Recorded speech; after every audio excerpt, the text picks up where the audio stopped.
قضية الإيمان إيمان يبالو نجر ترى قد አይደለም ጉዳዮች ቅደም ተከተል ውስጥ ወደ ታች የምንወስደው አይደለም ሀሚሽ አይደለም የጫፍ ጉዳይ አይደለም እጅግ መሰረታዊና የህልውና የመጨረሻ እጣ ፋንታ ጉዳይ ኢማን ዱንያችንን ብቻ ሳይሆን ዋናውን አኺራችንን የሚመለከት ስለሆነ ምንድነው ቀضية መሲሪያ የእጣ ፋንታ ጉዳይ የመጨረሻ ዴስቲኒያችን የመጨረሻ መዳረሻችን የሚወሰነው በኢማናችን الله سبحانه وتعالى فمن زحزح عن النار وأدخل الجنة فقد فاز كجهنم راسون ماراك چلو كجهنم يتراك أسو وأدخل الجنة جنة يقباسو فقد فاز سكيت عما سو مالت السنو بلا الله سبحانه وتعالى تلك سكيت لسولج كجهنم رقو جنة المعرفة لمن دنيا مجرشا بموت تقواتشالج عند سو تمتشوم التمتشوم አገኘም አጣም መጨረሻው ምንድነው ከሞት መዳን ይቻላል አይቻልም አይደለም መጨረሻው መደምደሚያው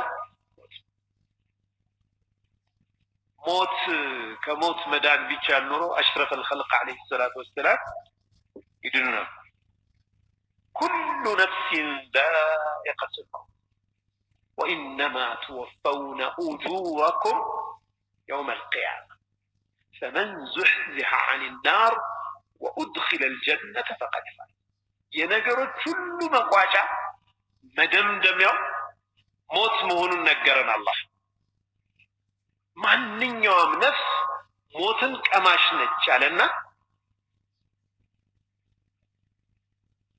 መደምደሚያችን እሱ መሆኑን ነገረን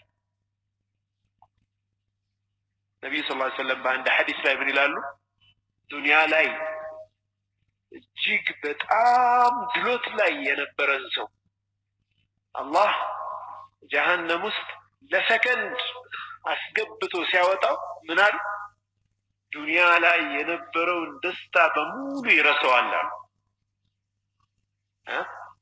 ዱንያ ላይ ከፍተኛ ስቃይና መከራ ውስጥ የነበረን ሰው ለሰከንድ ለለሕظة ጀነት ላይ አስገብቶ ሲያወጣው ዱንያ ላይ የነበረውን መከራ በሙሉ ይረሳል ዱንያ በጣም አጭር ነች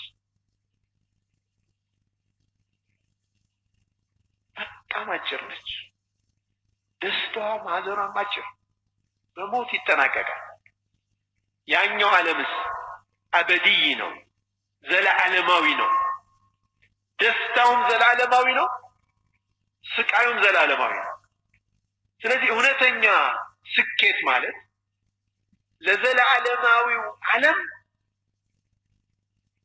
በዘላለማዊው ዓለም ስኬታማ መሆን ነው እውነተኛ ስኬት ማለት ማለት فمن زحزح عن النار وأدخل الجنة فقد فاز الله سبحانه وتعالى سلجعلنا في الناقر وإن منكم إلا واردها كان على ربك حتما مقضيا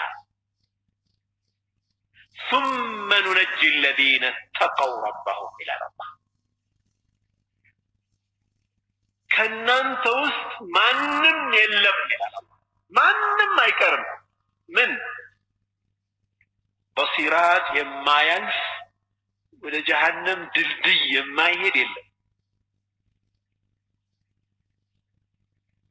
ይህ የጌታችሁ ቁርጥ ያለ ውሳኔ ነው የማይቀር የሆነ ፍርድ ነው አላህ ከነኚህ ሰዎች ከናንተ ውስጥ ግን አላህ ከናንተ ውስጥ ማንን ያድናል ثم ننجي الذين اتقوا ربهم ጌታቸውን የፈሩትን ሰዎች ምን እናደርጋቸዋለን? ከዚህ ነጃ እናወጣቸዋለን ይላል። እውነተኛ ደስታ እውነተኛ ስኬት ማለት ከሲራጥ መዳን ከጀሃነም መዳን እውነተኛ ደስታ ማለት ጀነት ነው ማለት። ይህ ከሆነ ኢማን እጅግ ወሳኝ ጉዳይ ነው ማለት ነው። ከአውለዊያቶች ሁሉ ቅድሚያ ሊሰጣቸው ከሚገቡ ነገሮች ሁሉ ቀዳሚው ምንድነው?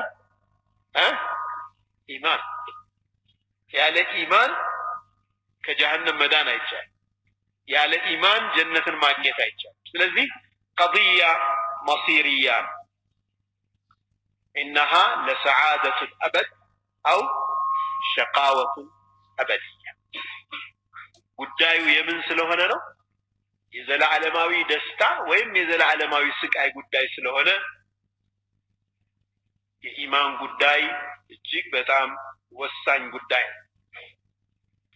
እንግዲህ የሰው ልጆች በታሪክ ማለት ነው የሰው ልጅ ከተፈጠረ ጊዜ ጀምሮ መሰረታዊ የሆኑ የፍልስፍና ጥያቄዎችን ራሱን ሲጠይቅ ኖሯል። በርካታ ፈላስፎችም እነኚህን ጥያቄዎች ለመመለስ ወጥተዋል ወርደዋል። በእርግጥ የወህይ ብርሃን ያላገኘ ሰው ትክክለኛ ምላሽ ሊያገኝላቸው የሚችል ጥያቄዎች አይደሉም።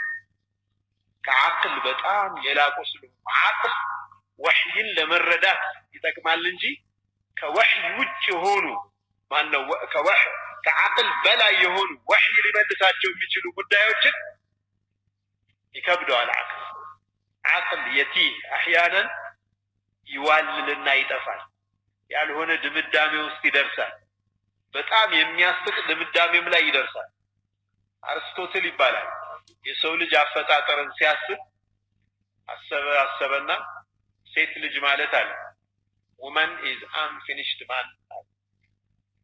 ሴት ልጅ ማለት በአፈጣጠር ሂደት ውስጥ አፈጣጠሯ ያልተጠናቀቀ ሰው ወንድ ልጅ አለ።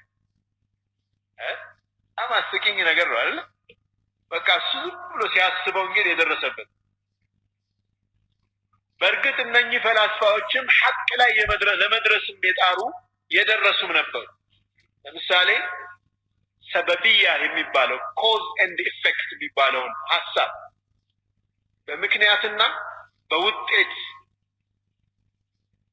ሎጂክ መሰረት ማንኛውም የተገኘ ነገር አስገኝ ስላለው ማንኛውም ውጤት ምክንያት ስላለው ይህ ሁሉ ፍጥረተ ዓለም ያለ ፈጣሪ አይገኝም አስገኝ አለው ብለው ድምዳሜ ላይ የደረሱ ትልልቅ ፈላስፋዎች አሉ። የሰው ልጅ ከዚህ ውጭ ማሰብ አይችልም። እንግዲህ ሁሉም ነገር ድንገት ያለ ምክንያት ነው የተገኘ የሚባለው አስተሳሰብ ከኢማን ውጭ የሆነ አስተሳሰብ ነው።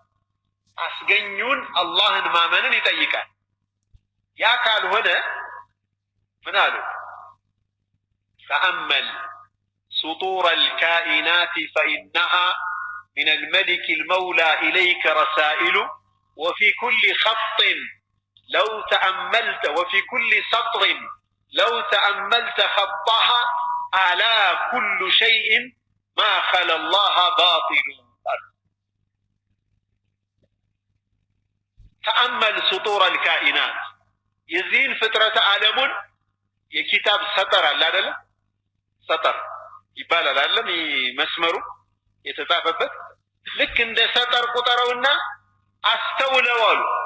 ፀሐይን፣ ጨረቃን፣ መሬትን፣